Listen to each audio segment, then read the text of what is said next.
Salve, paz e bem. Mais uma oportunidade que Deus nos concede de estarmos juntos. Muito obrigado pela sua presença, pela sua audiência.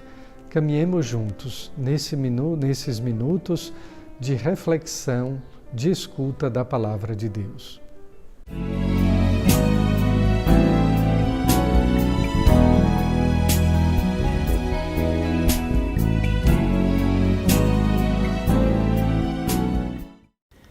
Proclamação do Evangelho de Jesus Cristo segundo Mateus. Naquele tempo, disse Jesus à multidão: O reino dos céus é como um tesouro escondido no campo. O homem o encontra e o mantém escondido. Cheio de alegria, ele vai, vende todos os seus bens e compra aquele campo. O reino dos céus também é como um comprador que procura pérolas preciosas. Quando encontra uma pérola de grande valor, ele vai, vende todos os seus bens e compra aquela pérola. O reino dos céus é ainda como uma rede lançada ao mar e que apanha peixes de todo tipo. Quando está cheia, os pescadores puxam a rede para a praia, sentam-se e recolhem os peixes bons em cestos e jogam fora os que não prestam. Assim acontecerá no fim dos tempos. Os anjos virão para separar os homens maus dos que são justos e lançarão os maus na fornalha de fogo. E aí haverá choro e ranger de dentes. Compreendestes tudo isso? Eles responderam sim. Então Jesus acrescentou: Assim, pois, todo o mestre da lei, que se torna discípulo do reino dos céus, é como um pai de família, que tira do seu tesouro coisas novas e velhas. Palavra da salvação.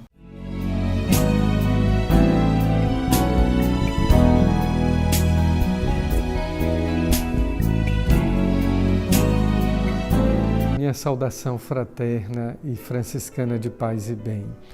Estamos vivendo as alegrias do 17º domingo do tempo comum. Terceiro domingo em sequência em que Nosso Senhor tem nos falado em parábolas. Primeiro a parábola da semente, depois a do joio e do trigo, e finalmente hoje ele nos fala da parábola do tesouro escondido, ou da pérola encontrada, da pérola descoberta.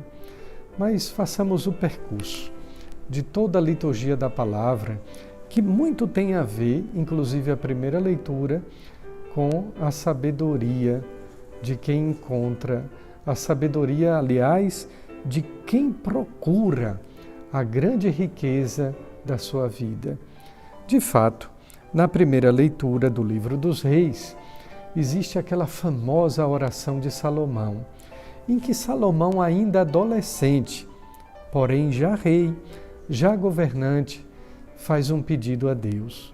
Ele não pede para ampliar as suas riquezas, não pede para ampliar o seu poder. Salomão apenas pede que Deus lhe conceda a sabedoria para governar, o discernimento entre o bem e o mal. Mas ainda, Salomão faz um pedido dizendo a Deus que tivesse o coração do seu servo, um coração compreensivo. Geralmente nós compreendemos pela razão, ou achamos que compreendemos pela inteligência. No entanto, Salomão pede a Deus uma inteligência que não é aquela emocional. Ele pede uma sabedoria, um coração capaz de compreender. Diz o texto do livro dos Reis que Deus muito se agradou com a oração de Salomão. Eu fico pensando que nós tantas vezes não nos preocupamos em agradar a Deus. Às vezes queremos agradar as pessoas, especialmente aquelas com as quais nós convivemos ou trabalhamos, queremos agradar as pessoas, queremos agradar ao mundo e esquecemos que primordialmente ou essencialmente devemos agradar a Deus. Agradar a Deus significa ter um coração que ama, um coração que busca acima de tudo, não ideologias, mas busca a salvação.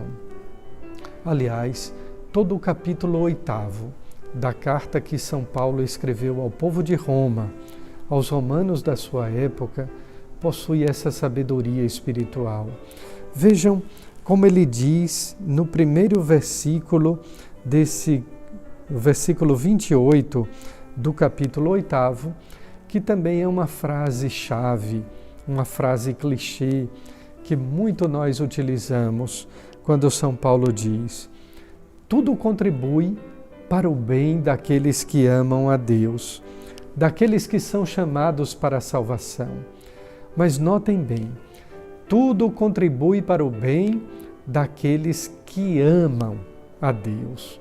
Não é um bem aleatório, não é um bem lançado como pérolas aos porcos, é o bem daqueles que amam a Deus.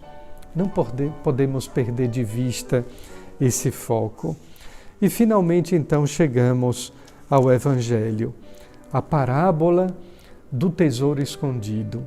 Mesmo que aqui no Brasil a gente não tenha tesouros escondidos, mas nós sabemos o significado e o valor de um tesouro. Significa uma riqueza incalculável. Mas diz o texto do Evangelho que o homem trabalhava, procurava, até encontrar o tesouro, porque o tesouro estava escondido. Nós não encontramos tesouros em cada esquina, não encontramos tesouros expostos em vitrines de lojas. Se é um tesouro e possui um valor incalculável, ele está escondido.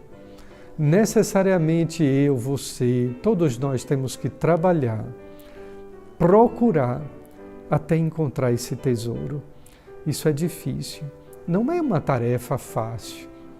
É uma tarefa cansativa, comprometedora.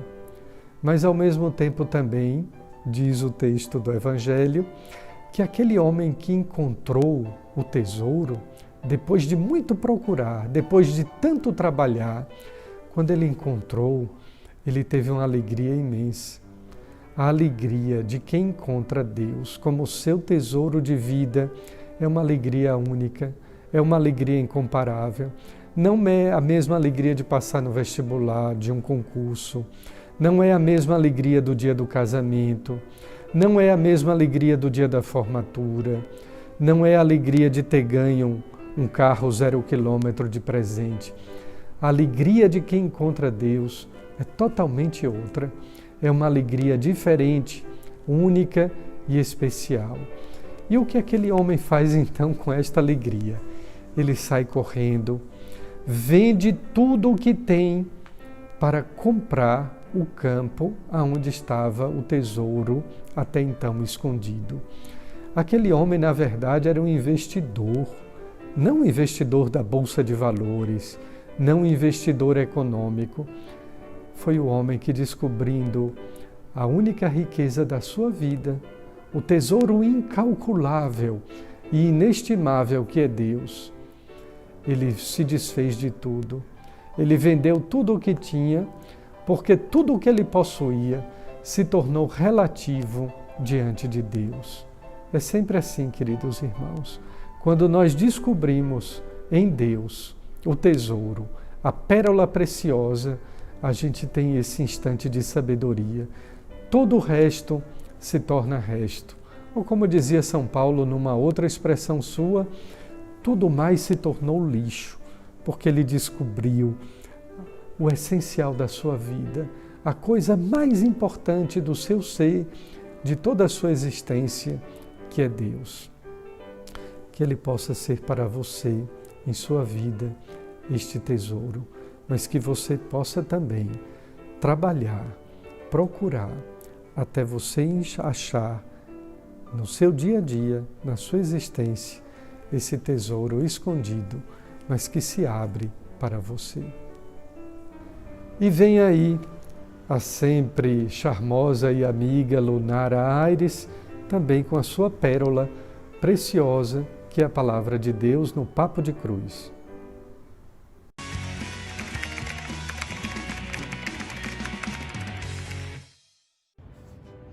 Oi gente, tá começando mais um Papo de Cruz e nesse dia eu quero falar para vocês um pouquinho sobre as inquietações que a gente vive, em especial na nossa geração, os jovens, vivem muito inquietos. E para começar, vocês sabem que o importante, o principal de tudo é estar fundamentado, é estar ligado à palavra de Deus, que é a nossa fonte de vida. Eu peço que, por favor, quem tá com a palavra, abra no Evangelho de Mateus, no capítulo 6, no versículo 33, é bem no finzinho do capítulo, tá? E é uma passagem super conhecida nossa. Buscai em primeiro lugar seu reino, sua justiça, e todas essas coisas vos serão acrescentadas. Não vos preocupeis, portanto, com o dia da manhã, pois o dia de amanhã se preocupará consigo mesmo. A cada dia basta o seu mal. Nessa passagem que eu amo, que em especial é muito forte na minha vida, por ser uma pessoa extremamente agitada, eu também sofro com o dilema da ansiedade, de querer que tudo aconteça na hora muitas vezes, de querer que tudo aconteça do meu jeito, de querer que tudo aconteça com a minha ótica, com a minha visão. Mas essa passagem nos apresenta duas realidades. Primeira, a gente não precisa se preocupar com o excesso, com as outras coisas, com as demais realidades da nossa vida. A nossa preocupação primeira, a nossa preocupação inicial deve ser primeiro, sobretudo, à frente de todas as coisas, buscar o seu reino, viver o seu reino, entender mais sobre o seu reino, entender mais sobre a sua visão, sobre a sua ótica para a nossa vida. E aí sim, com muita clareza, com muita tranquilidade, todas as coisas nos serão acrescentadas. Deus, ele é um pai zeloso, ele é um pai que se preocupa com seus filhos do começo ao fim. Ele não deixa nenhuma ponta solta, ele não deixa nenhuma aresta por aparar. Se a gente confia, se a gente agrada a ele, se a gente busca o reino dele em primeiro lugar, isso alegra o seu coração e faz também com que ele olhe para nós com um olhar de cuidado extremo. Ele vai te dar tudo o que você precisa, você só precisa confiar, você só precisa acreditar. Isso não é uma demagogia, isso não é uma teoria, isso é uma realidade de uma pessoa que vive e tenta viver e luta para viver a cada dia a confiança em Deus. E o segundo ponto que essa palavra também nos fala é com as inquietações que a gente tem, A gente costuma se preocupar demais, a gente está antecipando demais a preocupação, a realidade do dia seguinte, o que vai acontecer, porque eu tenho isso para fazer, eu tenho conta para pagar, aí eu tenho que dar conta de filho, eu tenho que dar conta de escola, de marido, de tudo. Calma! A gente precisa entender que Deus, ele é calmaria, Deus, ele é tranquilidade, Deus, ele é segurança, Deus, ele é precisão. E ele não é aquele que gosta de ver uma tempestade em nós.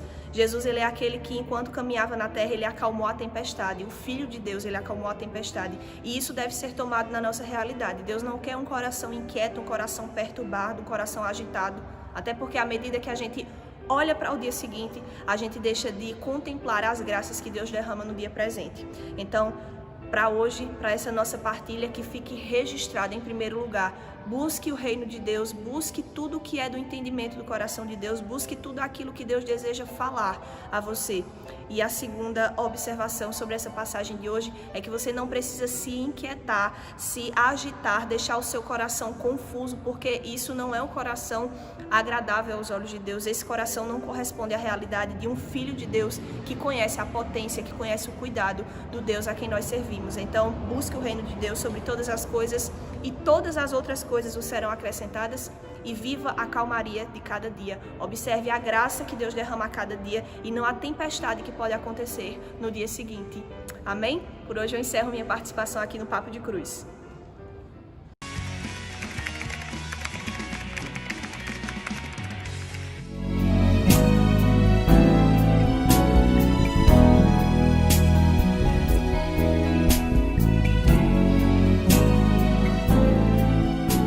Todos nós estamos vivendo um tempo também de esperança. Alguns vivem um tempo de ansiedade pela vacina, mas a esperança nunca decepciona, porque nós esperamos em Deus, que tudo pode, é o Deus do impossível. Que por intercessão de sua mãe, Maria Santíssima, desça sobre cada um de nós, sobre os nossos lares e as nossas famílias, a bênção amorosa e protetora de nosso Deus. Pai, Filho e Espírito Santo. Amém.